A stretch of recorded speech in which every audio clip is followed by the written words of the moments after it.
The real economy in real trouble. Hey everybody, Scott Walters. Buckle up, strap in. I got a hard-hitting pull, no punches, no sugarcoating it, no rainbows or sunshine. I'm just going to give it to you and give it to you straight. We got a good one to unpackage today. What's the real economy doing? Well, I'll tell you what the real economy is doing. Empty stores everywhere. You're seeing this, right? Somehow this time is supposed to be different. Somehow we're going to engineer a soft landing. Don't hold your breath, my friends. Don't hold your breath. Today I'm going to show you something. I was just out visiting a friend not too far from where I live, and I went to visit a shop, and they were like practically the only shop in this massive strip mall. And I remember this strip mall.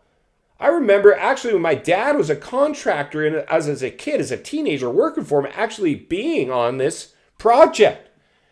It was an outlet mall, a factory outlet mall. Nike, all the big heavy hitters were there. Not anymore. They're gone. They're gone. If you own this commercial property, call me right away. We need to get tenants in your building, because what's the kiss of death in commercial real estate? No tenants. If you're a business looking for, especially a retail business, you need other people in there bringing in traffic, cross traffic. Nobody wants to move into these places. That's why I see a lot of malls, even the one in my backyard, putting people in basically free rent or performance-based rent rates, meaning a portion of your sales, you hand over your sales for the month and you give them a portion.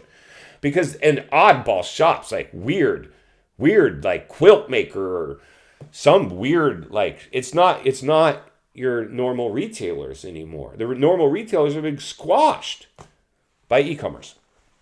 Well, e-commerce is in big trouble too. Everything's in trouble right now. But the elephant in the room, my friends, really is commercial real estate. I know you're seeing it. Are you seeing it? Are you seeing a lot of empty stores and for lease signs? I've been seeing them up like, that's just insane. Years.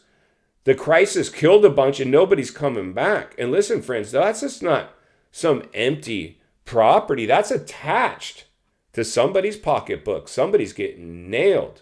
Somebody's filing for bankruptcy. Somebody might be losing the property. A bulldozer might come in and just rip it all down at some point. This is not a good look. So as we sugarcoat this and talk about engineering a soft landing, and mortgage rates have come down 1% here lately, it might be a good time to buy. We've got a lot further to go. Just getting started. And in the last bubble, the same thing. A sucker's rally occurred. A lot of people poured in. Now, if we are buying, examining days on market, how many price reductions, what's their level of motivation? Every property has to be looked at specifically, not falling in love with that property, ready to walk away once your offer has been submitted so we can test the waters, and making sure that it'll pencil out. Our payment is going to be under what it would rent for, even if it's not a rental, so we know we have an insurance policy. Simple things like that should be used. But let's go ahead and jump outside the studio, take a look at this little strip mall, then we'll meet back here to wrap it up. Let's get started. All right, buckle up and strap in as we head into one of America's strip malls. This one's located right here in Southern California. A beautiful day, but unfortunately, no people. In fact, I came here to look at this motorcycle museum.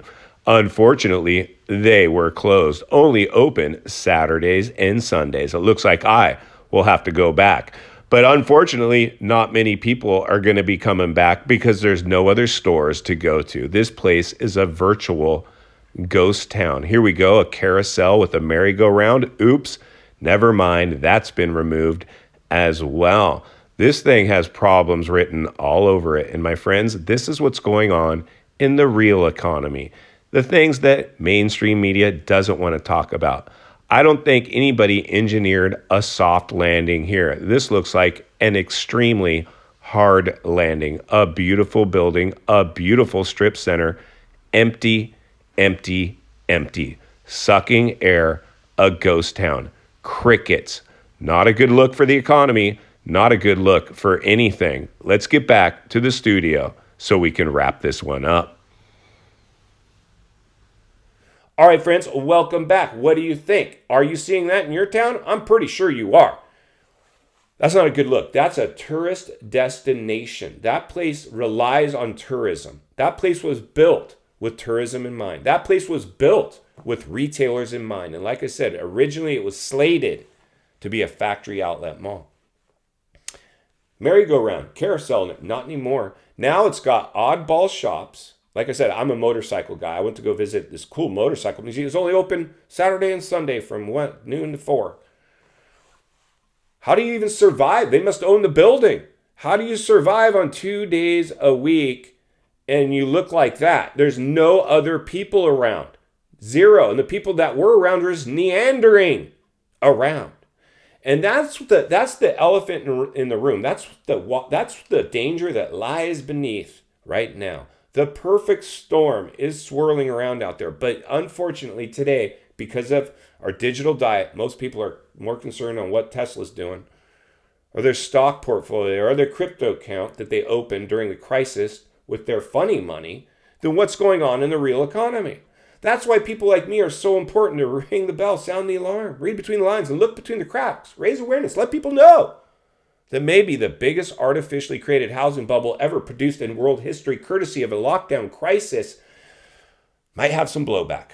Well, you're seeing that blowback. I just showed you some today, and that's just scratching the surface. That is just scratching the surface. There is so much swirling, yet we've become numb to it. We just want to know what eggs and milk and gasoline, heat in the home, forget about it. I had sticker shock recently when winter here heated the home. My goodness, quadruple of what I paid last. Insanity. Insanity indeed. Putting on sweaters around my house now. Even though I could pay that bill, I don't like seeing it. Are you kidding me? In final thoughts, I come to you as a friend, as a content creator. Somebody wants to see you not only win in real estate, win in life. Understanding the real economy is in bad shape as people are hanging on by their fingernails. Small businesses have been all but squashed. If you don't think this is going to take a bite out of the economic apple and have blowback, you might want to buckle up and strap in. The first step of getting past a problem, admit there's a problem. I just saw a pretty big problem here today. What about you guys? Leave it in the comments below. I'd love to hear about it. I'm going to continue to blow the lid off it every step of the way because it's not only what we need, it's in fact what we deserve. If you appreciate the content, I'm going to humbly ask you to give the video a like, subscribe to the channel, leave a comment below. I would love to hear from you. Social media links in the description of this video if you'd like to contact me there, along with links to channels I've appeared on I think you might enjoy. If you need help buying, selling real estate here in America, I have the biggest network of top-rated agents in the nation ready to assist you. It'd be our honor and our privilege to do so. Email in the description for you as well. If you're watching from your television set today and you enjoyed this video, I know you're going to love the next video. And there's an easy subscribe icon for your convenience. As always, thank you for your time. Please go make it count today. We will see you on the next video.